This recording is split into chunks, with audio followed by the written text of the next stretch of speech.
आज सप्त्यामध्ये ना भैयाने पंगत दिलेली, म्हणजे आज सगळ्यांना मग आम्ही साडी वगैरे कपडे सगळ्यांना मी घेतले होते. कारण पुण्याहून येण्याचं कारण हेच होतं का हा आहे माझा भाऊ आणि माझ्या भावाने सप्त्यामध्ये बघा जेवण वगैरे दिलेलं आहे. तो मजा करत होता तसं तर असं वेड्यासारखं हालतोय बघा. तर माझा भाऊ खूप मजाक करतो.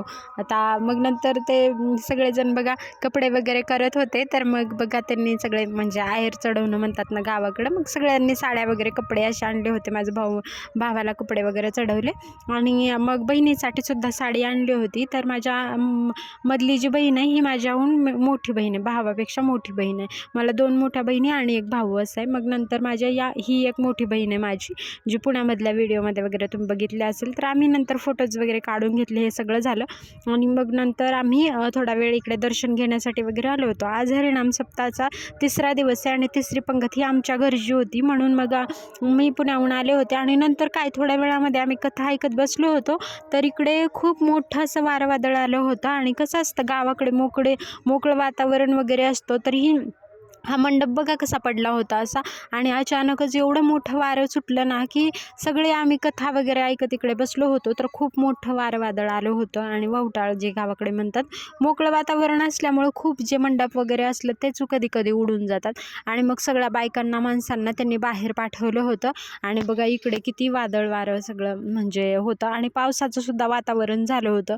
आपला काहीतरी कार्यक्रम असेल आणि त्या दिवशी असं झालं तर खूप वाईट वाटतं. आम्हाला सुद्धा तसंच वाटत होतं, कारण बघा ना एवढं छान नियोजन करायचं, एवढी सगळी लोक येणार, अन्न वगैरे बनवलेलं असणार, आपण जेवण सगळं खूप लोकांचं. आमच्या सप्त्यासाठी गावातल्या खूप लोक येतात, म्हणजे आजूबाजूच्या गावातली सुद्धा लोक येतात. तर त्यासाठी आम्ही सगळ्यांनी खूप तयारी केलेली. मग थोडा वेळ इकडे बसून घेतला, संध्याकाळपर्यंत सगळं मंडप वगैरे व्यवस्थित केला होता.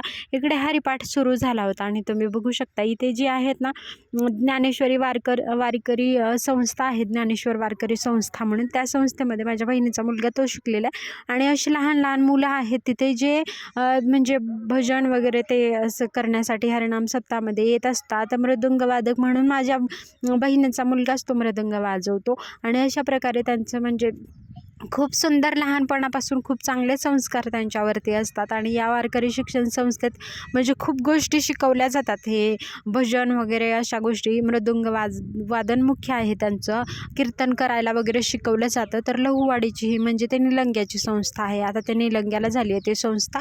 तर मग बघा हरिपाठ वगैरे चालू होता, खूप सुंदर झालं सगळं नंतर. आणि पाऊस सुरू होता थोडासा, कारण पाऊस आल्यामुळे थोडा वाईट वाटलं, कारण आपले जेवण वगैरे सगळं होतं आणि कार्यक्रमाच्या दिवशी असं थोडंसं झालं. तर पुढे काय होईल हे नक्की बघूयात पुढच्या व्हिडिओमध्ये.